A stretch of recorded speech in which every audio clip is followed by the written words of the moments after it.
Həyatla əlaqəli gec olmadan öyrənməli olduğunuz 11 şey. 1. Başqalarının nə düşündüyünü nə qədər az vecinə alırsansa, o qədər güclüsən. 2. Qumarın, narkotikin və alkoqolun heç bir üstünlüyü yoxdur. Sonda daha kasıb, daha axmaq və daha xəstə olursan. 3. Əylənmək üçün hələ də vaxtın var. Amma əvvəlcə maliyyə, fiziki və emosional sağlamlığını yaxşılaşdırmağa çalış. 4. Gündə cəmi 40 dəqiqə yüksək gəlirli bir bacarıq öyrənməyə, idman etməyə və meditasiya ilə məşğul olmağa başla. 5. Maliyyə sabitliyini birinci hədəfinə çevir. Pul həyatı 10 qat asanlaşdırır. Pul saadət gətirməyə bilər, amma pulsuzluq mütləq narahatlıq gətirir. 6. Sabah edərəm düşüncəsi həyatını tam bir xaosa çevirər. Gələcək üçün indidən hərəkətə keç. 7.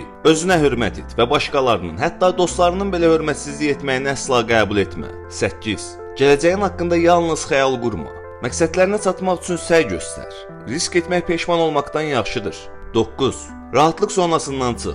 Orada qalmaq sadəcə inkişafının qarşısını alır. Rahatlıq insanı daxildən çürüdür.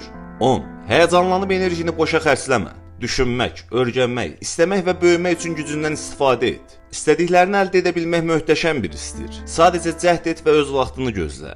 11. Heç kimə deməməli olduğun şeylər, böyük planların, sevgi həyatın, qazandığın pul, gələcək addımın, ailə problemlərin. Bunları heç kimlə danışma. Unutma, bəlkə də düşmənini öyrədirsən.